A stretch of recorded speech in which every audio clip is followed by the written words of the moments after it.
नामने नमस्ते सारस्वती देवी गौरवाणी भिक्षारिणे निर्विशेष शून्यवादी पाश्चात्य देश कारिणे जय श्री कृष्ण चैतन्य प्रभु नित्यानंद श्री अद्वैत गदाधर श्रीवासादि गौर भक्तवृंद हरे कृष्णा कृष्णा कृष्णा हरे हरे हरे राम राम राम हरे हरे। आप सबका भक्ति रसामृत सिंधु की कक्षा में बहुत बहुत स्वागत है। हम लोगों ने अब तक क्या देखा?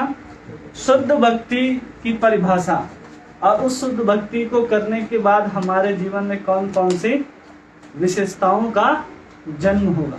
उन 6 अवस्थाओं को हमने देखा, क्लेशाग्नि से लेकर के श्री कृष्ण आकर्षणी जैसा। ये हमने 6 लक्षण देख लिए थे भक्ति के, जिसमें साधन भक्ति के अंतर्गत 2 लक्षण आते हैं। एक पहला क्या है? क्लेशाग्नि, ठीक है, और दूसरा आती है शुभदा। ये दोनों अवस्थाएं साधना भक्ति के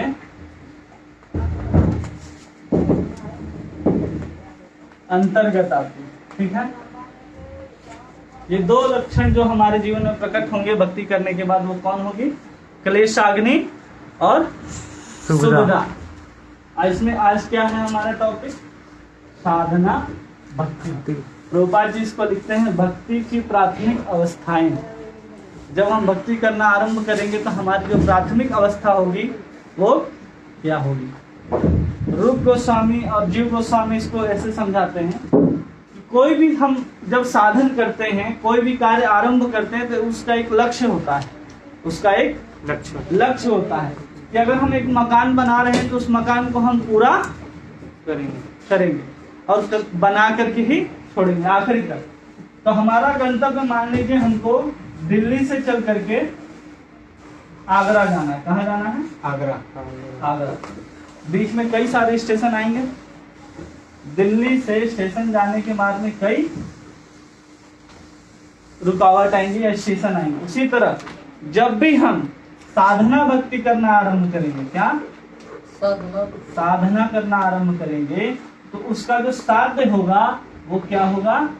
प्रेमा भक्ति प्राप्त करना। साधना का लक्ष्य क्या है? प्रेमा भक्ति प्राप्त करना। तो ये हमारा साधन है और ये हमारा साध्य है। समझ में आ रहा? साधना क्या है और साध्य क्या है? तो साधना है हमारा क्या है कि हम भक्ति के प्लेटफॉर्म में पहला कदम रखते हैं, और आखिरी क्या है हमारा स्टेशन? प्रेम तक पहुंचना। जब हम साधना करना आरंभ करते हैं तो एक भक्ति आती है बीच में, जिसको बोलते हैं भाव भक्ति। क्या आती है? भाव भक्ति।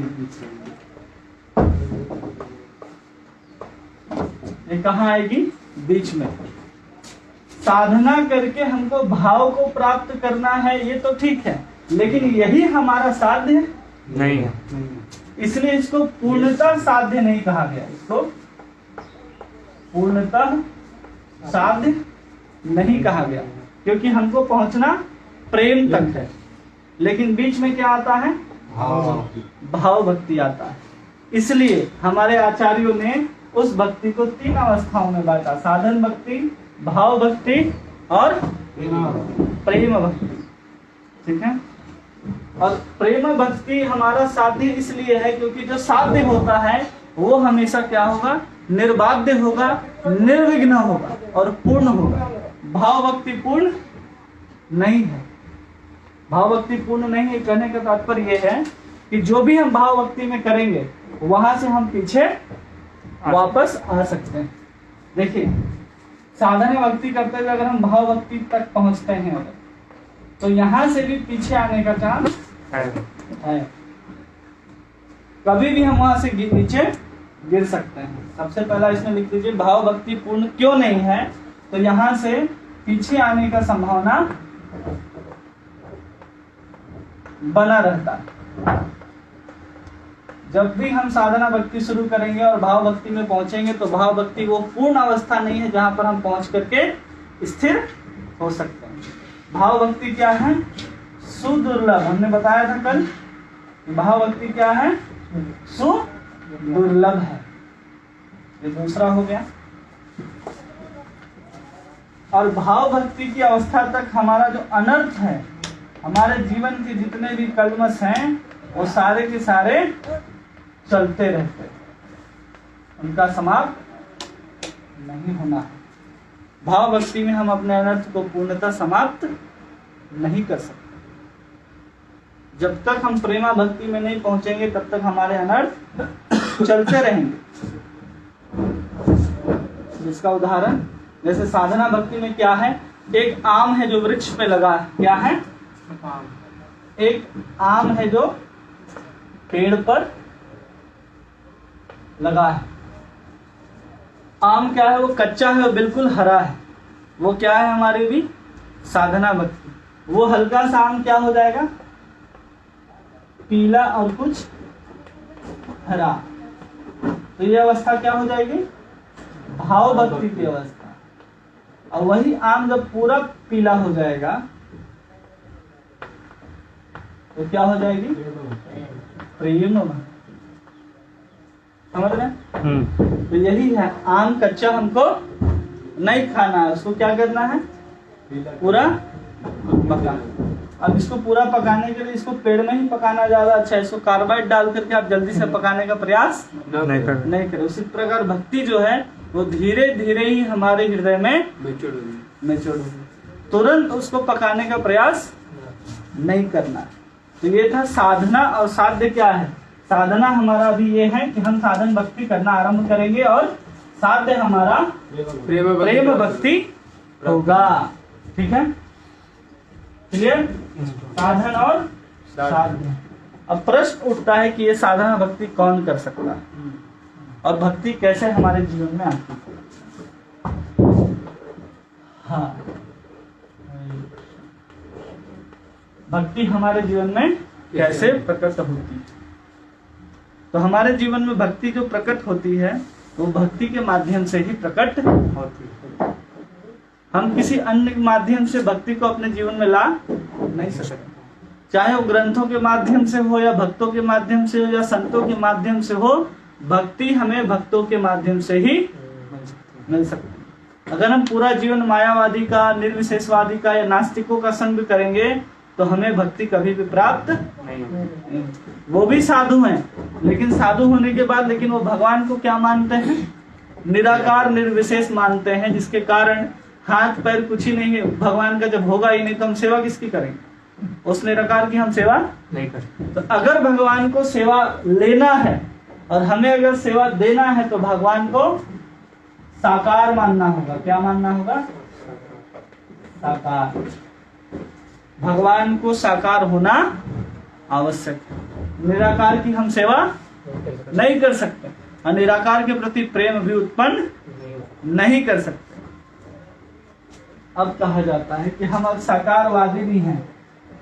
साकारवादी होने के बाद हम 33 करोड़ देवी देवता को मानने लग जाएं तो भी हम भक्ति नहीं कर सकते, क्योंकि हमने सबसे पहला परिभाषा आपको बताया, कृष्णा अनुशीलन। हमें कृष्ण का किसका अनुशीलन करना है? भगवान कृष्ण का ही अनुशीलन करना है। तो यहाँ किसी भी देवी देवताओं की बात आती ही नहीं। अगर आप भक्त हैं और बोले कि हम शंकर भगवान के भक्त हैं तो ये संभव नहीं। आप गणेश जी के भक्त हैं, ये संभव क्योंकि वो भगवान नहीं।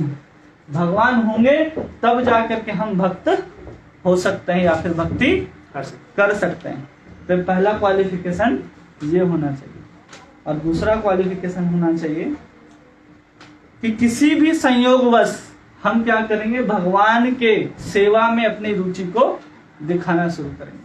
किसी भी कारण, जो हमारे पिछले जन्म में मान लीजिए हमने भक्ति किया था 50% और इस जीवन में हम फिर भक्ति को आगे बढ़ाना चाहते हैं, तो हम भक्ति को कब से शुरू कर रहे हैं?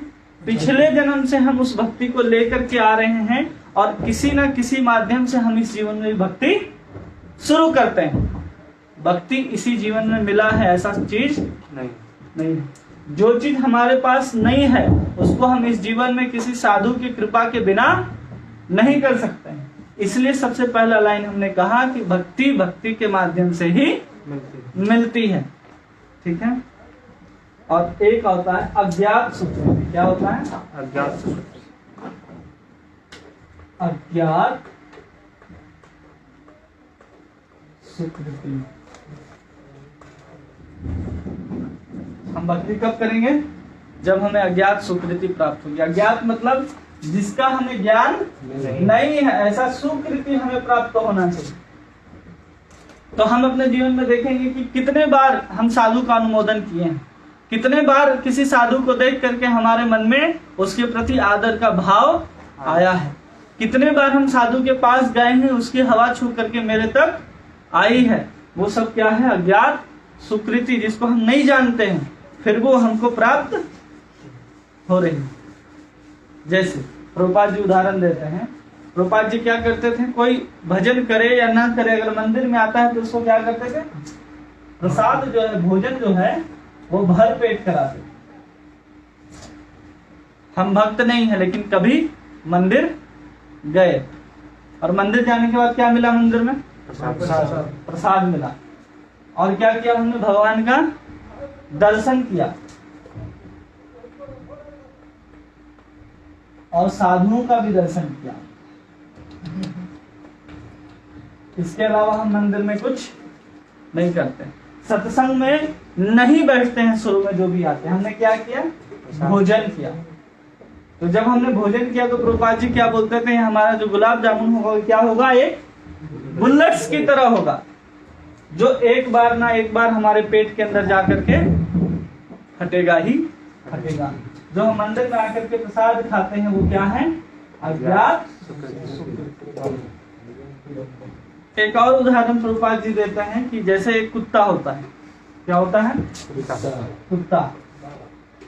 और वो कुत्ता क्या करता है? कभी किसी को काट लिया, अब कुत्ते के काटने के बाद हमने रेबीज का इंजेक्शन नहीं लिया, नहीं लेने के बाद उसका असर जो होता है उसके जीवन में एक न एक दिन उपस्थित होगा। उसी तरह अज्ञात स्वीकृति भी है। जैसे कुत्ता काटने के बाद उसका स्वीकृति, उसका जो जहर है जीवन में प्रकट होता है, उसी प्रकार किसी साधु के द्वारा दर्शन, भोजन, प्रसाद या उसका चरण धूलि आपके माथे में पड़ी हो तो उसी तरह काम करेगा जैसे कुत्ता काटने के बाद रेबीज काम करता है। ऐसे हमारी अज्ञात स्वीकृति भी कार्य करती है, जिसका ज्ञान हमें नहीं होता। ठीक है, तो भक्ति के लिए साकार हमें मानना भगवान को आवश्यक है। दूसरा, भक्ति पूर्व जन्म से चलती आ रही है। तीसरा, अज्ञात स्वीकृति के कारण। और चौथा, किसी साधु के कारण। ये चार कारण हो सकते हैं जिसके कारण हम भक्ति करेंगे। पहले भगवान को साकार मानेंगे, देवी देवताओं से दूर रहेंगे और पिछले जन्म से भक्ति चली आ रही हो। तीसरा, अज्ञात स्वीकृति के कारण। और चौथा, किसी साधु की संगति या कृपा के कारण हम ऐसा कर सकते हैं। वो अज्ञात स्वीकृति नहीं आ गया। हाँ, नहीं, भोजन आया ना, मान लीजिए साधु नहीं है लेकिन प्रसाद भोग लगा हुआ है और हमको मिला तो भी हम अज्ञात स्वीकृति। साधु के दर्शन से, हाँ, साधु के दर्शन से अगर हम प्रसन्न हुए हो तब, केवल साधु को देख करके अगर हम गलत विचार लाए हो मन में तो भी आ सकता है। ऐसा बहुत सारे उदाहरण मिलते हैं कि लोग साधु को देखे लेकिन मन में क्या विचार आया, ये कैसा ढोंगी साधु है, पैसा मांग रहा है, ये सब कर रहा है।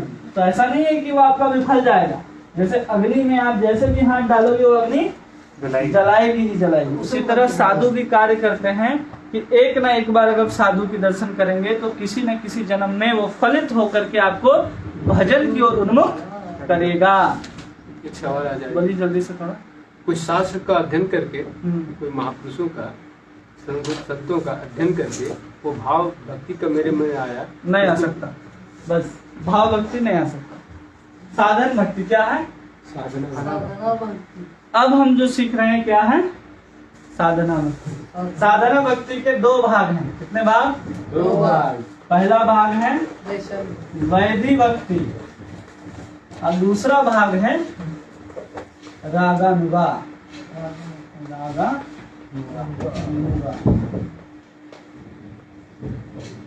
भक्ति के कितने भाग?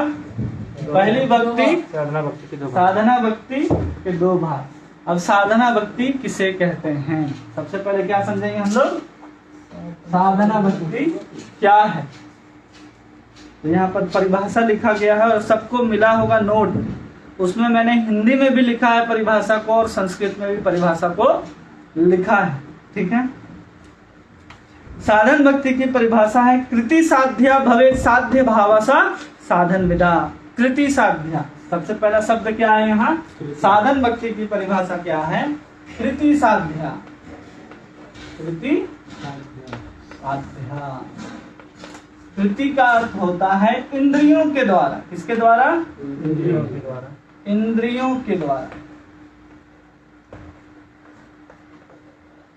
इंद्रियों के द्वारा हम जिस चीज का साधन करते हैं, इंद्रियों के द्वारा हम जो कुछ भी साधन करेंगे वो सब किसके अंदर आएगी? साधना भक्ति के अंतर्गत। क्या बोले इंद्रियों के द्वारा? विभिन्न इंद्रियों के द्वारा भक्ति को जागृत करना साधना भक्ति कहलाता है। ठीक है। बहुत सुंदर परिभाषा लिखा गया है। कृति साध्या भवेत् साध्य भाव साधन विदा नित्य सिद्धस्य भावस्य प्राकट्यम हृदय सध्यता। कृति साध्यता का अर्थ होता है अपने विभिन्न इंद्रियों के द्वारा हम भगवान की भक्ति को अपने अंदर जागृत करते हैं। अपने अंदर जागृत करते हैं। शब्द है, इसको ध्यान से समझिए। क्या करते हैं? जागृत। पैदा नहीं करते, हम क्या कर रहे हैं? जागृत करते हैं। हम किसी आर्टिफिशियल चीज को बाहर से निकाल करके अपने अंदर नहीं ला रहे हैं। जो हमारा स्वभाव है हम उसको पुनः जगाने का प्रयास कर रहे हैं। वो जिन जिन साधनों के द्वारा किया जाता है उसको हम साधन भक्ति कहते हैं। जिन जिन साधनों के द्वारा किया जाए वो सब साधन भक्ति है। और यहाँ पर हमने कहा कृति मतलब क्या होता है? विभिन्न इंद्रियों के द्वारा, मतलब अलग अलग इंद्रियों के द्वारा। अब इंद्रिय कितने प्रकार के होते हैं? 6। बताइए। आँख, नाक, कान। बताइए इंद्रियां कितने प्रकार की हैं? तो 5 कर्म इंद्रियां, 5 और 4 अंतःकरण। ठीक है। तो हम केवल अंतःकरण के बारे में समझेंगे क्योंकि हमने पहले मन के इंद्रियों के द्वारा आंख, कान, नाक के द्वारा जो सेवा है वाचिक, मानसिक और कायिक के हमने अंदर बताया। 4 अंतःकरण होते हैं। ये किसके अंतर है? इंद्रियों के अंतर्गत। इंद्रियों के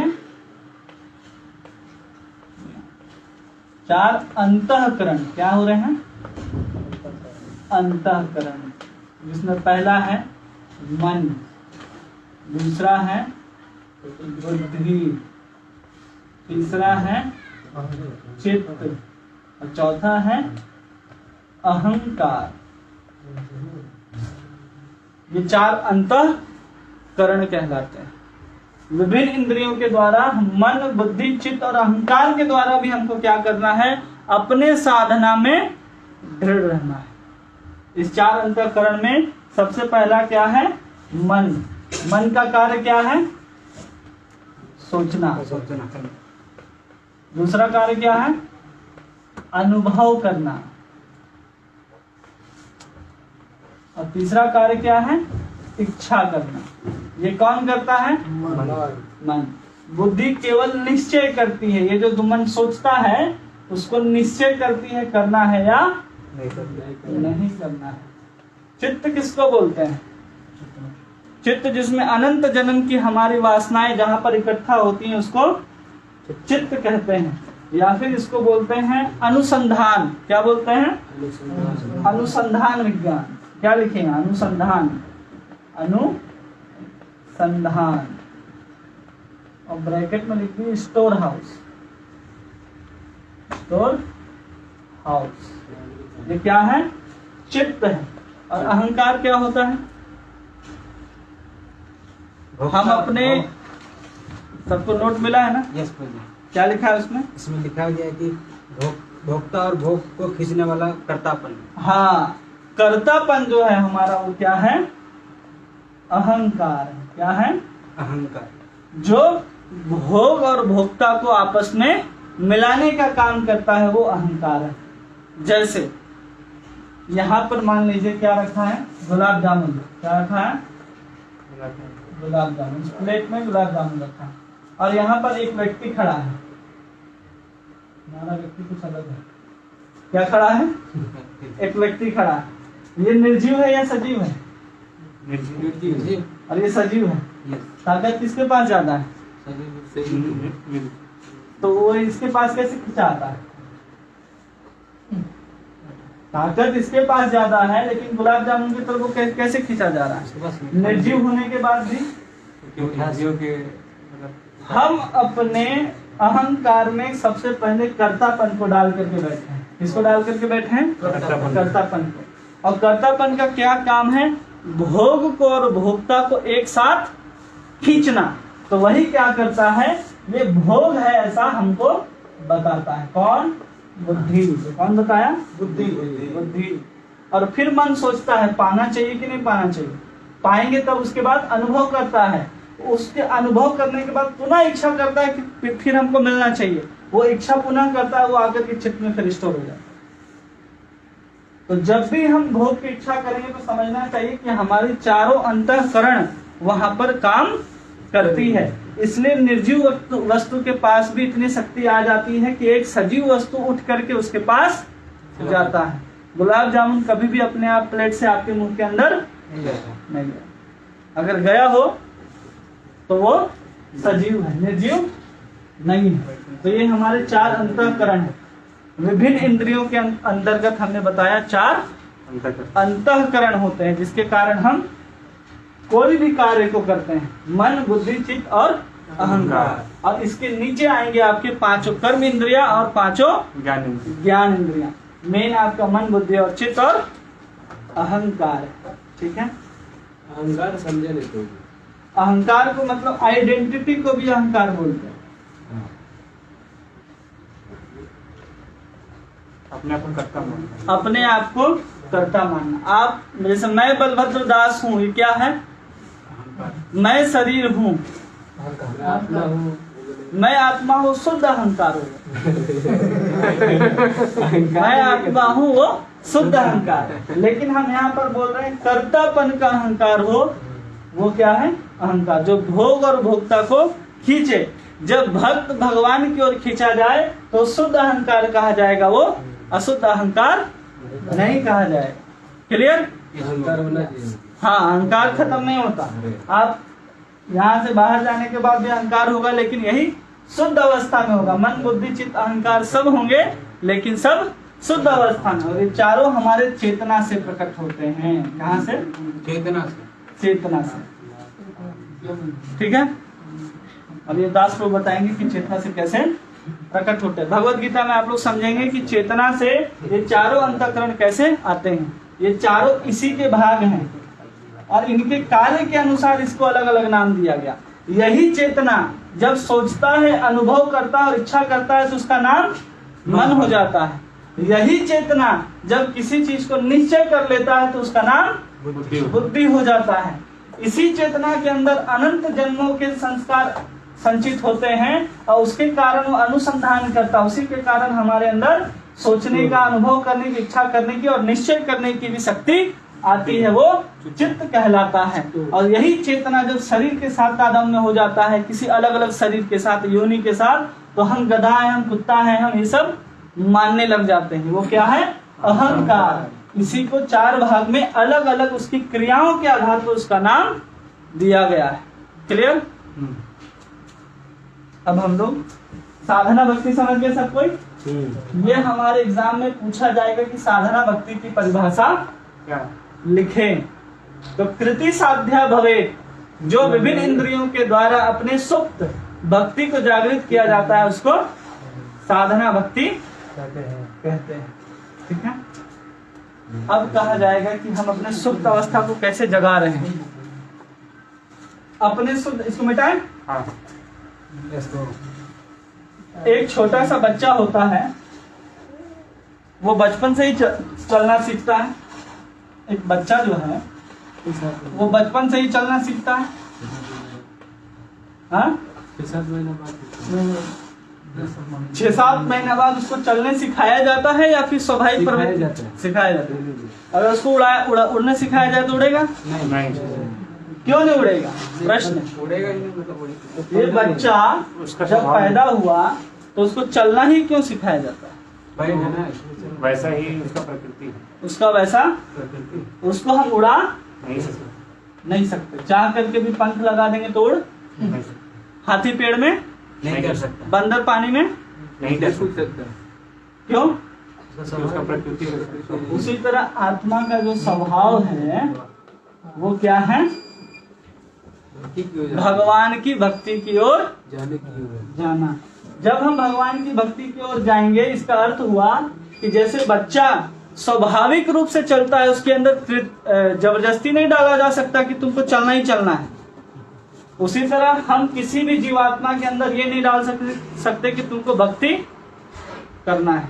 भक्ति उसका स्वाभाविक लक्षण है। कोई भी जीवात्मा भक्ति के बिना नहीं रह सकता। अगर वो भक्ति नहीं कर रहा था, सेवा नहीं कर रहा, तो न किसी का सेवा कर रहा है। जैसे प्रभुपाद जी बोलते हैं ए बी की सेवा कर रहा है, बी सी की सेवा कर रहा है, डी ई की सेवा कर रहा है, ऐसे ही चलता है। अगर हम भगवान की सेवा नहीं करेंगे तो कुत्ते की सेवा करेंगे, लेकिन करेंगे। हमारे अंदर सेवा करने की जो स्वाभाविक वृत्ति है उसको हम साधना भक्ति के माध्यम से भगवान की ओर लगाते हैं। और जब हम सेवा करने की प्रवृत्ति नहीं है तो हम उसको क्या करते हैं? किसी न किसी माध्यम से जागृत करते हैं। जो कृत्रिमता नहीं है, हमारा स्वभाव है, उसको हम जगाने का प्रयास करते हैं किसी भी साधन के द्वारा। वो साधना भक्ति कहलाती है। क्लियर? 3-4 बार हमने केवल क्या बताया आपको? साधना। चैतन्य चेतामृत में एक श्लोक आता है, नित्य सिद्ध कृष्ण प्रेम साध्य कबू नए। नित्य सिद्ध कृष्ण प्रेम साधु का गुना है। मतलब वो नित्य सिद्ध हमें प्राप्त है, उसको साध्य करके अपने अंदर लाने की जरूरत नहीं है। नहीं है। श्रवण आदि चित्त शुद्धे करे उदय। इसका उदाहरण कि हमारे अंदर स्वाभाविक रूप से कृष्ण भक्ति कैसे है? एक चापाकल होता है, देखें चापाकल सबको? चापाकल है, ऐसे ही होता है ना। चापाकल में कभी क्या होता है? पानी आता है और कभी पानी नहीं आता। पानी जब नहीं आता तो हम क्या करते हैं? उसके ऊपर से हम पानी डालते हैं। तो हम पानी डालते हैं तो क्या होता है कि जो पानी हम डालते हैं वही पानी बाहर आता है। जो नीचे ग्राउंड में पानी है और उसके और हमारे ऊपर का जो पानी है उसके बीच में जब हवा भर जाता है, क्या भर जाता है? हवा भर जाता है। तो नीचे का पानी ऊपर क्या आता है? सिर्फ ऐसा आवाज करता है, लेकिन पानी जैसे ही पानी डालते हैं तो दोनों का बीच का हवा, तो तुरंत जब हम हैंडल चलाते हैं तो क्या निकलता है? पानी। मतलब ये जो जमीन है इसके अंदर, हमारे अंदर जो कृष्ण प्रेम है वो छिपा हुआ है। ठीक है? बीच में हमने क्या किया? माया के अंदर आकर के वो जो हवा है वो माया का स्वरूप है, जो माया के रूप में हमने भर लिया। जो माया और भगवान को हमसे, भगवान और हमें माया क्या करती है? बीच में बंधन डाल के, पर्दा डाल करके दूर करती है। वो क्या है? हवा। पानी क्या है? श्रवण और कीर्तन, जिसके माध्यम से क्या हो रहा है? वापस हम उसमें क्या डाल? श्रवण कीर्तन क्या है? भक्ति के ही अंग हैं। जब हम इसको पानी के रूप में अंदर डालते हैं तो ये हवा बीच से क्या होती है? हो जाता है। तो हमें फिर क्या प्राप्त हो जाता है? कृष्ण प्रेम। तो कृष्ण प्रेम हमने अंदर से निकाला या बाहर से डाला? अंदर से निकाला। तो इसी को प्रभुपाद जी वहाँ अलग अलग उदाहरण से समझा रहे हैं कि उसको हम जबरदस्ती किसी के ऊपर नहीं थोपते। ठीक है? ये कृष्ण प्रेम आपके ऊपर जबरदस्ती थोपा नहीं जा रहा है, आपका स्वभाव है। उसको जागृत करने की प्रक्रिया साधन भक्ति कहलाती है। ठीक है? साधन भक्ति के अंतर्गत आता है वैदिक भक्ति। क्या आएगा? जैसे कि नाम से आपको पता चल रहा है, वैधि मतलब होता है विधि विधान। विधि विधान। जब हम विधि विधानों का पालन करते हुए अपने आप को भगवान की सेवा में नियुक्त करते हैं तो हम एक्चुअल में वैधि भक्ति कर रहे हैं। ठीक है? क्या? वैधि भक्ति।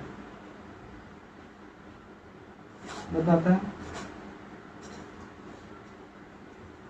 जब हम विधि विधान या गुरु के आदेशों में, या इसको सीधा सीधा परिभाषा लिखना है तो लिखिए, गुरु और शास्त्र के शासन में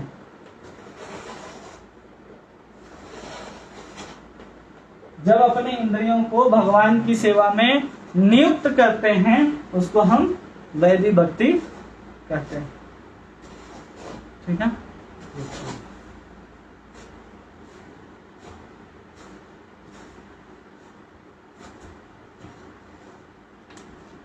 समझ में आ गया? वैदिक भक्ति क्या है? गुरु और शास्त्र के शासन में हम स्वाभाविक रूप से भगवान की तरफ नहीं जा रहे। कैसे जा रहे? कि थोड़ा सा डर दिखाया जा रहा है कि तुम ये करो, या तो शास्त्र आदेश कर रहे हैं या फिर गुरु आदेश कर रहे हैं कि तुमको सुबह उठ करके 4 बजे मंगल आरती में तुमको 16 माला एक जगह बैठ करके तुमको अपने जीवन में प्रसाद ही पाना है। ये आदेश जो है गुरु के द्वारा दिए जाते हैं शास्त्र से, और उसका शासन से जो हम कार्य करते हैं भगवान की सेवा में वो साधन वैदिक भक्ति कहलाती है। क्लियर? साधन भक्ति क्या है? बोलिए सबको एक साथ। गुरु और शास्त्र साधन भक्ति, साधन भक्ति इंद्रियों के द्वारा भक्ति को जागृत करना, हाँ। उसे साधन भक्ति करना है। और इसी को नारद जी साधन भक्ति को कैसे समझाते हैं?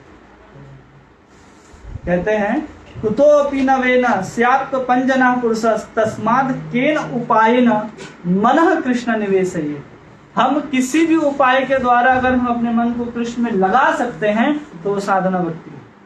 किसी भी उपाय के द्वारा अपने मन को कृष्ण में लगा देना ही साधना भक्ति कहलाती है। तो कोई प्रश्न है? हाँ, मैंने सुना है कि कृष्ण प्रेम जो उदय होता है वो हमारे हृदय में पहले से नहीं है, क्योंकि अगर माया इस प्रेम को ढक लेगी तो ये मायावाद हो जाएगा एवं जो श्रवण आदि शुद्ध चित्त करके उदय का मतलब है कि साधु गुरु से श्रवण करने से उनके हृदय के भीतर जो कृष्ण प्रेम है वो हमारे हृदय में उदय होता है, मतलब ट्रांसफर होता है। वहां कहा जा रहा है कि भक्ति जो है वो ढकी हुई नहीं है, लेकिन जब हम आगे बढ़ेंगे तो बताया जाएगा भक्ति कब ढकती है। हम मुक्ति की इच्छा और भक्ति की इच्छा करेंगे तो भक्ति का आनंद जो है धीरे धीरे ढक जाएगा। जब माया आई है, यहाँ पर माया का अर्थ क्या है? जो हमको कृष्ण से दूर करे, जो नहीं है उसको दिखा करके हमको उससे अलग करे।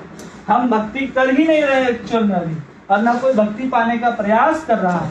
हम संसार में सुख ढूंढने का प्रयास करते हैं, मतलब हम परमात्मा को छोड़ करके जब भोग की तरफ देखते हैं तो भोग और आत्मा परमात्मा क्या करती है? माया उसके बीच में पर्दा डालती है। क्या डालती है? ये भक्त है और ये पर्दा है। ये एक्चुअल में ढकी नहीं है, लेकिन कहाँ है? पर्दा जरूर है। हटाना क्या है? पर्दा। तो यहाँ भक्ति ढकी कहाँ? नहीं, वो जो कह रहे हैं कि गुरु से शिष्य में। हाँ, तो श्रवण आदि शुद्ध चित्त है। श्रवण किससे करेंगे? टेप रिकॉर्डर चला करके। कीर्तन किसका करेंगे? जब तक हम जीभ नहीं खोलेंगे तब तक कीर्तन होने वाला नहीं है। तो इसका अर्थ वही है। ठीक है, मतलब हर किसी के अंदर है। हाँ, कीर्तन करके ही। हाँ, ठीक है, क्लियर। तो हम बता रहे थे कि नारद जी क्या बोल रहे हैं कि किसी भी उपाय से अपने मन को कृष्ण में लगाना। तो जब वो 7वें भक्ति में बोलते हैं रूप गोस्वामी कि 7वें स्कंद में भागवत के वैदिक भक्ति का वर्णन या साधन भक्ति का वर्णन है, तो उसमें एक श्लोक आता है जिसमें कहा जाता है तस्माद् वैरन अनुबंधेन निर्वयन भयेन वा स्नेहात् कामेन यंजुता कथा निश्चिते पृथक। मतलब तस्माद् वैर भाव से हम लोग क्या करते हैं? कभी भी कंस जो है, रावण जो है, वो कैसी भक्ति करता था? वैर भाव से। हमने अनुकूल में ये समझ लिया कि वो भक्ति अनुकूल नहीं है, तो हम उस भक्ति को यहाँ पर नहीं लेते। लेकिन यहाँ पर क्या लेते हैं? स्नेहात्मक, कामात्मक और निर्वैर भक्ति कैसी होनी चाहिए? निर्वैर। और जो निर्वैर भक्ति है, बिना किसी वैर के, हमारा भगवान के साथ कोई संबंध नहीं है, हम भगवान से प्रेम नहीं करते, भगवान हमारे माता पिता या ऐसा कुछ अभी नहीं लगते हैं। हम भगवान को कैसे भज सकते हैं? निर्वैर। भगवान को भगवान मान करके जब हम भक्ति करना आरंभ करते हैं कि भगवान सब कुछ है, हमारे माता पिता सब कुछ कौन है? सब कुछ कौन है? कृष्ण माता, कृष्ण पिता, कृष्ण धन प्राण। तो ये मान करके मतलब निर्वैर भाव से जब हम भक्ति करना आरंभ करेंगे तो वो वैदिक भक्ति। एक ही चीज को अलग अलग परिभाषा से आचार्य बता रहे। पहले हमने बताया गुरु और शास्त्र के शासन में, फिर हमने क्या बताया दूसरा परिभाषा? निर्वैर, भगवान को भगवान मान करके कि हमारा कर्तव्य बनता है कि हम भगवान की सेवा करें। किसके आदेश से? शास्त्र में लिखा है इसके आदेश से। तो क्या कहलाएगी वो? वैदिक भक्ति कहलाएगी। ठीक है। और वही जब संबंध होगा, क्या होगा? हमारा संबंध होगा किसके साथ? कृष्ण के साथ। यहाँ बोल सकते हैं कि ये ऐश्वर्य भाव में है, मतलब भगवान को हाँ, दास से आ गया ना। वैदिक भक्ति हमेशा दास से भाव से ही शुरू हुई। ठीक है। पहले रागानुग भक्ति में हमारा भगवान के साथ क्या होना चाहिए? कोई ना कोई संबंध होना चाहिए। प्रेम का संबंध होगा, स्नेहात्मक होगा, गोपियों के जैसे काम भाव के अंतर्गत होगा। अगर ऐसी भक्ति को हम करते हैं तो वो रागानुगा भक्ति के अंतर्गत आएगी। इसको हम बाद में समझेंगे कि पहले रागात्मिका को समझेंगे फिर जाकर के रागानुगा को समझेंगे। ये हमारा आगे आएगा। अभी हम जो चल रहे हैं ये दूसरा तरंग चल रहा है। क्या चल रहा है? दूसरा तरह। कल हमने पहला तरंग सामान्य भक्ति को कंप्लीट कर लिया था। आज हम लोग साधन भक्ति जो दूसरा तरंग है पूर्व लहरी का उसके अंतर्गत चल रहे हैं। और ये तीसरा लहरी के अंतर्गत आएगा, तीसरा तरंग के अंदर रागानुगा भक्ति। अभी हम लोग पूर्ण रूप से समझेंगे क्या है वैदिक भक्ति। समझ में आ रहा है वैदिक भक्ति क्या है? विधि विधानों का पालन करते हुए जो हम भक्ति करेंगे वो वैदिक भक्ति कहलाएगी। और विधि विधानों में बहुत सारे मतलब 1 लाख से ऊपर नियम करने के लिए हैं और 1 लाख से ऊपर नियम नहीं करने के लिए हैं। उसमें से आचार्यों ने 10 निकाल करके दिया है। 10 क्या दिया? 10 प्रवृत्ति जिसको हमें करना है, 10 निवृत्ति जिसे हमें नहीं करना है, और 44 अन्य जिसमें 5 अत्यंत शक्तिशाली। ये क्या है? शक्तिशाली। वैदिक भक्ति का प्रकार है? नहीं, उसको कैसे किया जाता है। हाँ, प्रोसेस। वैदिक भक्ति किसको करना चाहिए? वैदिक भक्ति में क्या है? क्या करना चाहिए और क्या नहीं करना? कौन बताएगा? तो हमने लिखा है गुरु और शास्त्र, ये आपको बताएंगे क्या करना चाहिए क्या नहीं करना चाहिए। ये 20 जो हैं वो हमारे भक्ति जीवन में प्रवेश करने का द्वार है। अगर ये 20 नियम हमारे जीवन में नहीं है, हम वैदिक भक्ति को भी अपने जीवन में ला नहीं सकते। टोटल मिलाएंगे तो 64 होते। कितने होते हैं? 64 भक्ति के अंग कहे गए, लेकिन उसमें 20 जो है सबसे महत्वपूर्ण है और जिसमें अंतिम के 5 अत्यंत शक्तिशाली माने जाते हैं। हाँ, समझ गए?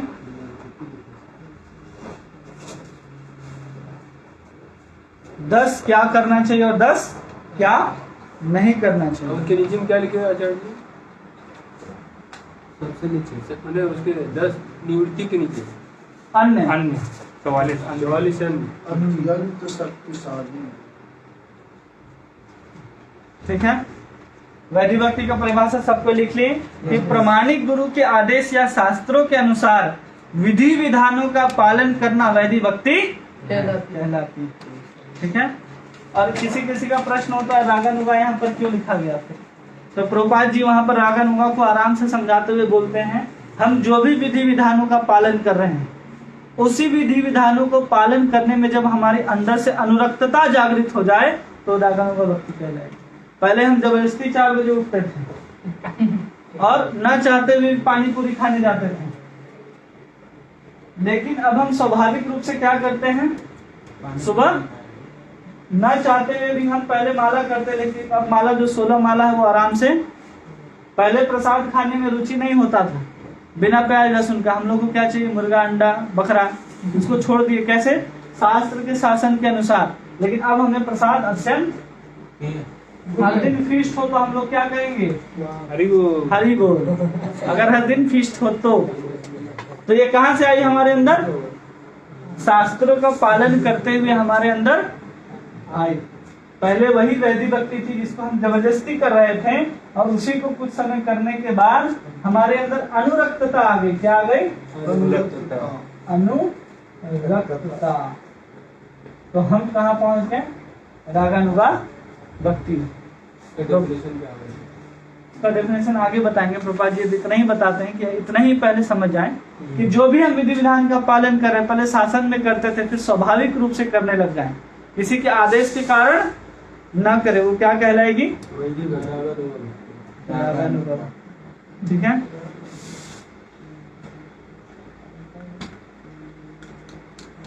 क्लियर? हरे कृष्णा हरे कृष्णा। वैदिक भक्ति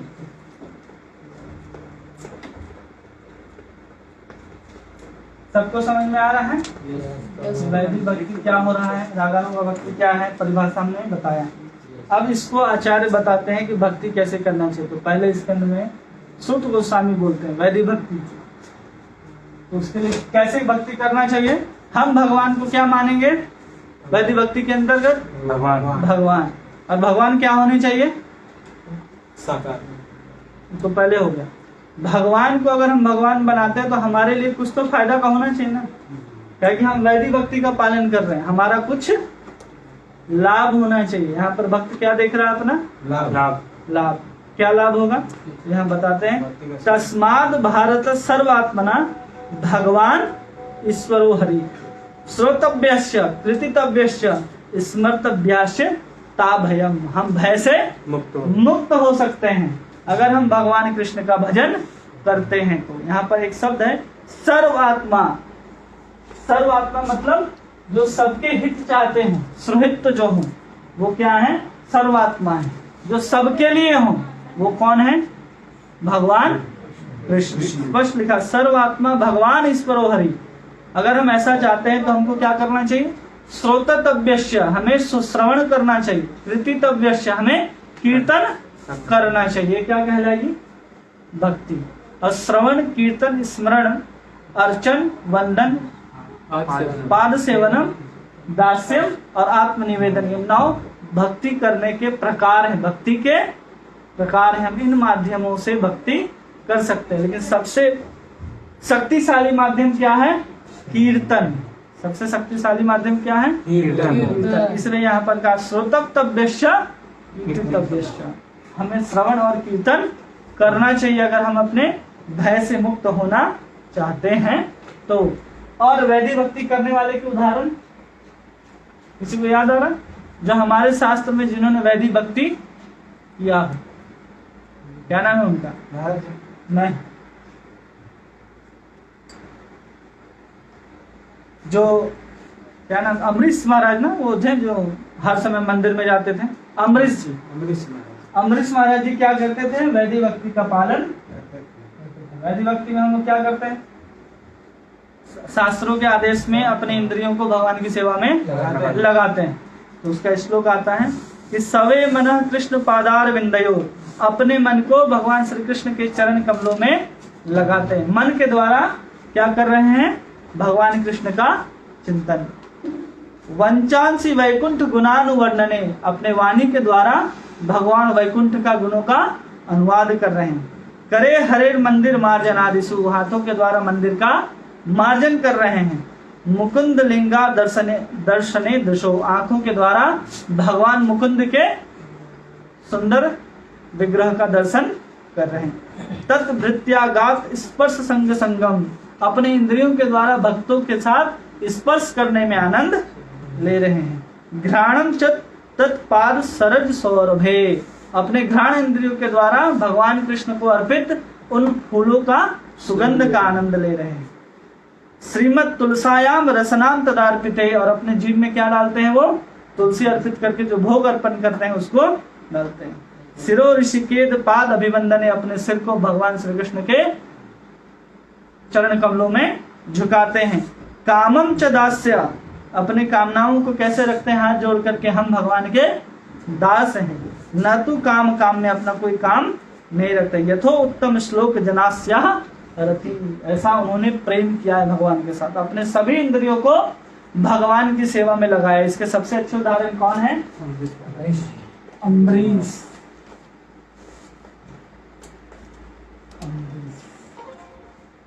जिन्होंने अपने सभी इंद्रियों के साथ भगवान की सेवा की, मन से लेकर के अपने इंद्रियों तक को कहाँ लगाया? भगवान की सेवा में लगाया।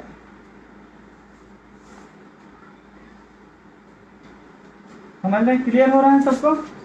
वैदिक भक्ति क्या है? क्लियर। अब एक ही श्लोक आता है पद्म पुराण का कि जितने भी विधि विधान है, ये प्रवृत्ति है, ये निवृत्ति है, ये क्यों दिया गया? जितने भी शास्त्र में विधि विधान लिखे गए हैं, ये करना है और ये नहीं करना, उसका एक ही कारण है। पद्म पुराण वर्णन करता है, स्मर्तव्य सततम विष्णु विस्मृतव्यो न जातुचित, सर्व विधि निषेधा शिव एतियोर किंकरः। जितने विधि विधान हैं वो केवल और केवल भगवान को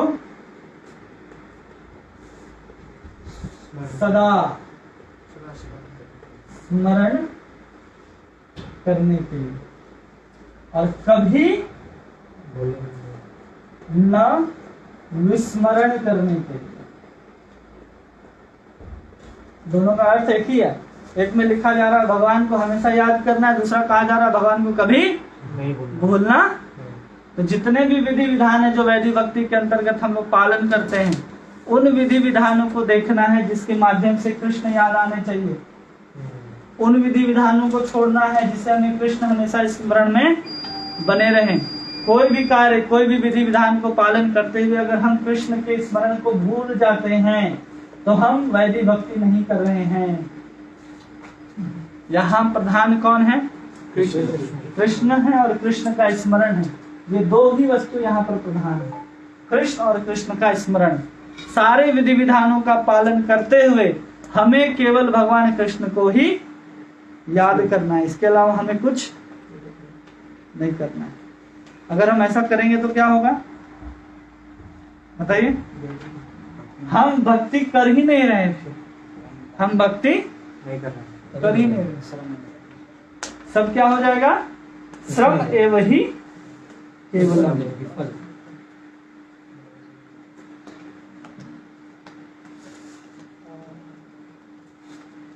और इसी विधि विधान को लिखते हैं कि जितने भी शास्त्र में विधि विधान है तो हम उसको जब अध्ययन करते हैं शास्त्रों को, तो कैसे जानिए कि ये भक्ति के लिए है या नहीं? तो उसके लिए रूप गोस्वामी बताते हैं कि सुर से विहिता शास्त्रे हरि उद्देश्य क्रिया, जिसका उद्देश्य कोई भी शास्त्र में श्लोक लिखा हो, कोई भी श्लोक, उसके उद्देश्य हरि होनी चाहिए। क्या होनी चाहिए? हरि उद्देश्य। और उसका क्रिया मतलब उनके जो कार्य भी करेंगे वो भी क्या होने चाहिए? हरि के लिए होने चाहिए। हरि के लिए अगर कार्य नहीं है, कोई बोले कि हमको फलाना यज्ञ करना है, वो यज्ञ भगवान की प्रसन्नता के लिए नहीं है, तो फिर वैदिक भक्ति के अंतर्गत नहीं है। बकरा काटना वैदिक भक्ति के अंतर्गत नहीं आता। क्यों नहीं आता? क्योंकि उसका उद्देश्य भगवान नहीं है। जितने भी शास्त्र में नियम कानून लिखे होंगे उन सब का उद्देश्य कृष्ण का ही होना चाहिए। क्रिया भी और मन का स्मरण जो होता है वो भी कृष्ण ही होना चाहिए। समझे? किसी अन्य देवी देवताओं को याद करना वैदिक भक्ति के अंतर्गत नहीं आएगा, क्योंकि स्पष्ट लिखा गया कि सुर से विहिता शास्त्रे हरि उद्देश्य या क्रिया। उद्देश्य और क्रिया दोनों भगवान कृष्ण ही होने चाहिए, अन्यथा वो वैदिक भक्ति के अंतर्गत नहीं आएगा। क्या नहीं आएगा? जितने भी विधि विधान लिखे गए हैं उसमें से रूप गोस्वामी ने हमको केवल 10 निकाल करके दिया है जिसको हमको करना है, और 10 ऐसा निकाल करके दिया जिसको हमको नहीं करना है। इसको हम आगे जब 64 भक्ति के अंगों का वर्णन करेंगे या सुनेंगे तो उसमें हम पाएंगे कि क्या हमको करना है और क्या नहीं करना है। ठीक है? और इसमें प्रभुपाद जी अब लिखते हैं तात्पर्य में कि अगर कोई वैष्णव या नया भक्त मंदिर में आता है और मंदिर में आने के बाद वो क्या करना चाहता है? भगवान की सेवा करना चाहता है। तो उसको कभी नहीं सोचना चाहिए कि हम ब्राह्मण हैं, क्षत्रिय हैं, वैश्य, शूद्र हैं, गृहस्थ हैं, ऐसा कभी नहीं सोचना चाहिए। अगर वो ऐसा सोचेगा तो भक्ति का पालन नहीं कर पाएगा, क्योंकि हमने पहले बताया भक्ति क्या है, भगवान से संबंधित है। और भगवान को हम जब सब कुछ मानते हैं, भगवान ईश्वरो हरि, मतलब हम अपने भगवान के अंदर अपनी दासता को स्वीकार कर रहे हैं। जब हम अपनी दासता को स्वीकार कर रहे हैं तो ना हम विप्रो च नरपति वैश्यो न शूद्रो नाहम वर्णी च गृह पत्नी यतिर्वा किंतु क्रोध्य निखिल परमानंद पूर्ण मिताब्दे गोपीर भरतु पद कमलयो दास दासानुदास। उसमें कहते नाहम विप्रो, मैं ब्राह्मण नहीं हूँ, ना नरपति, मैं राजा भी नहीं हूँ, नारपी वैश्यो न शूद्रो, मैं न वैश्य हूँ ना शूद्र, नाहम वर्णी, मैं किसी चारों वर्ण में न गृह पत्नी, गृह पत्नी का मतलब होता है गृहस्थ, न यतिर्वा, मैं सन्यासी को है क्या। आखिर आप बोलते हैं जो स्वतः पूर्ण प्रकाश निखिल परमानंद अमृत के समान है और गोपियों के बल्लभ हैं, मैं उनके दासों के दासों का दास हूँ।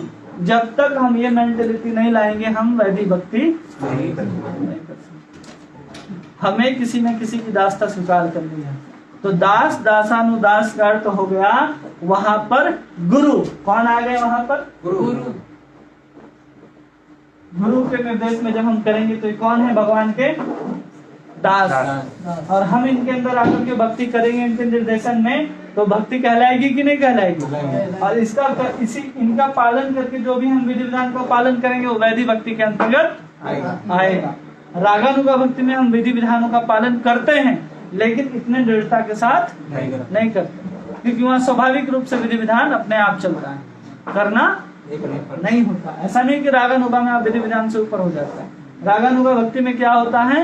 आपका स्वतः कृष्ण के प्रति आकर्षण होता है और पीछे आकर्षण होता है। पीछे डबल इंजन का रेलगाड़ी देखें, एक गाड़ी रेल का इंजन सबसे आगे होता है, तो जो आगे चल रहा है वो कृष्ण के प्रति स्वाभाविक आकर्षण का इंजन है। दूसरा विधि विधानों का पालन करते हुए आप उस रेलगाड़ी को धकेल रहे हैं, दोनों मिलकर के साथ चलता है रागानुगा भक्ति। ठीक है, ये है वैदिक भक्ति। और कुछ छूट रहा है इसमें? और एक और चीज छूट रहा है जी, प्रभुपाद जी बताते कि वर्ण आश्रम, क्या बता रहे हैं? वर्ण आश्रम वाले वैदिक भक्ति का पालन कैसे करते हैं? वर्ण आश्रम क्या क्या होते हैं? ब्राह्मण क्या आएंगे? दूसरे, तीसरे, चौथे, ये क्या है? वर्ण। आश्रम क्या आते हैं? सन्यासी, वानप्रस्थ, गृहस्थ,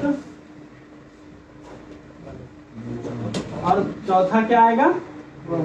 ब्रह्मचारी। वर्ण आश्रम वाले जब भक्ति का पालन करेंगे तो कैसे पालन करेंगे बताइए? जो क्षत्रिय कर रहे अपना कार्य करके भगवान को वो अपने ही जो कर्तव्य है, जो उसका स्वधर्म है, उसको निभाते हुए क्या करेगा? विधि विधानों का पालन करेगा। मतलब उन विधि विधानों में कौन से विधि विधानों का पालन करेगा? जिसके उद्देश्य हरि होने चाहिए, उन्हीं विधि विधानों का पालन करेगा। इसलिए भागवत के पहले स्कंद के दूसरे अध्याय के 13वें श्लोक में कहा गया, अतः पुंभी द्विज श्रेष्ठा वर्ण आश्रम विभागशः स्वनिश्चितस्य, अपने स्थान पर क्या करे? निष्ठा पूर्वक स्थित रहे। धर्मस्य संसिद्धि हरितोषणम, ये जितने भी कार्य हैं, आप किसी भी वर्ण में हो, किसी भी जाति में हो, आपको क्या करना है? हरि के तोषण, हरि की प्रसन्नता के लिए, हरि की प्रसन्नता, इसके लिए ही कार्य करना है। इसके अलावा किसी के लिए कार्य नहीं करना। इसके अलावा अगर हम किसी के लिए कार्य करेंगे तो हम वही वर्णाश्रम के सिस्टम में वापस घूमते रह जाएंगे, वर्ण आश्रम से बाहर नहीं निकल नहीं निकलेंगे। इसको निकलने के लिए हमने आपको क्या बताया, गोपीर भर्तुर पद कमल्यो। दाता हम ब्राह्मण भी हैं तो भगवान के भक्त हैं, हम क्षत्रिय भी हैं तो भगवान के भक्त हैं, हम वैश्य भी हैं तो भगवान के भक्त हैं। और शूद्र भी हैं तो भगवान के भक्त हैं। जितने भी ब्राह्मण हुए वो भगवान के भक्त हुए कि नहीं? इतिहास में, पौराणिक इतिहास में अनेक ऐसे ब्राह्मण मिलते हैं देखने में जो क्या है, भगवान के भक्त हैं। लेकिन आजकल ब्राह्मण वर्ण आश्रम के अनुसार जो ब्राह्मण होने चाहिए उससे भी नीचे हैं, गए गुजरे। ब्राह्मण केवल 12 मन खाने के लिए आजकल जिंदा है, ब्राह्मण का कोई उद्देश्य नहीं रह गया, इसलिए वर्ण आश्रम सिस्टम गिर गया। क्षत्रिय, जितने भी क्षत्रिय होते थे उनका लक्ष्य भगवान की प्रसन्नता होता था। जयपुर के राजा जय सिंह जब जयपुर की स्थापना करते हैं और गोविंद देव जी को उठा करके जब ले जाते हैं कहाँ, जयपुर, तो एक एक कार्यभार कौन देखता है? क्षत्रिय होने के बाद भी एक हाथ में भाला और दूसरे हाथ में माला उन्हीं का दिखता है। कभी जाएंगे जयपुर तो देखेंगे उनका फोटो वहां पर लगा है। तो ये भी पालन करते थे, किसके लिए? हरि की प्रसन्नता। एक हाथ में भाला लेकर के क्षत्रिय का भी कर्तव्य निभा रहे हैं और दूसरे हाथ में माला लेकर के भगवान को भी प्रसन्न कर रहे हैं। आप देश के लिए जान देंगे तो भगवान नहीं, धर्म भले प्रसन्न हो जाए लेकिन भगवान नहीं होंगे। ठीक है। वैश्य, बहुत सारे ऐसे वैश्य देखने के लिए मिलते हैं जो क्या करते हैं, जितने भी मारवाड़ी हैं वो क्या करते हैं, भगवान कृष्ण को ही अपना आराध्य मानते। भले वो 2 नंबर का पैसा भगवान की सेवा में लगाते हैं लेकिन वो किसी न किसी माध्यम से क्या कर रहे हैं, भगवान को प्रसन्न कर रहे हैं। और कितने उदाहरण आते हैं, बहुत सारे ऐसे लोग हैं जैसे मलुक दास जी, वो क्या है, वैश्य थे पहले, वो बिजनेस करने के लिए अयोध्या गए थे एक बार घूमने के लिए, लेकिन बाद में वो क्या बन गए, क्योंकि उनको पता चल गया कि जितना भी कार्य किसके लिए करना चाहिए, हरि की प्रसन्नता के लिए। तो कहाँ आ गए वो, अशुद्र। ऐसे अनेक शुद्र भक्त मिलते हैं इतिहास में देखने के लिए जो राम के, कृष्ण के, हरि के बहुत सुंदर सुंदर भक्त हैं। इन सबका उद्देश्य क्या, हरि की प्रसन्नता। अगर हम हरि की प्रसन्नता यहाँ से भी कर ले तो अच्छा, यहाँ से भी कर ले अच्छा, यहाँ से भी कर ले तो अच्छा, यहाँ से भी कर ले अच्छा। उद्देश्य हमारा ये नहीं है, उद्देश्य हमारा हरि की प्रसन्नता। जब हम विधि विधानों का पालन करें, मतलब किसी भी विधि विधानों का पालन करें, या तो ब्राह्मण हो, क्षत्रिय हो, वैश्य हो, शूद्र हो, या फिर हम सन्यासी हो, वानप्रस्थ हो, गृहस्थ हो, या फिर ब्रह्मचारी, हमारे विधि विधानों का पालन करने का उद्देश्य केवल हरि की प्रसन्नता होगी तो ही हम उसे वैधि भक्ति के अंतर्गत कहेंगे। क्लियर हो रहा है? तो आज हम लोगों ने क्या पढ़ा बताइए, साधना भक्ति और वैधि भक्ति। वैधि भक्ति क्या कहलाती है, विधि विधान कितने सारे हैं ये सब हम लोग ठीक है। और अगले बार हम लोग देखेंगे भक्ति के लिए पात्रता, वैधि भक्ति को कौन दृढ़ता से पालन कर सकता है और कौन पालन नहीं कर सकता है, इसको हम लोग अगली कक्षा में देखेंगे। आप सबका बहुत बहुत धन्यवाद। हरे कृष्ण।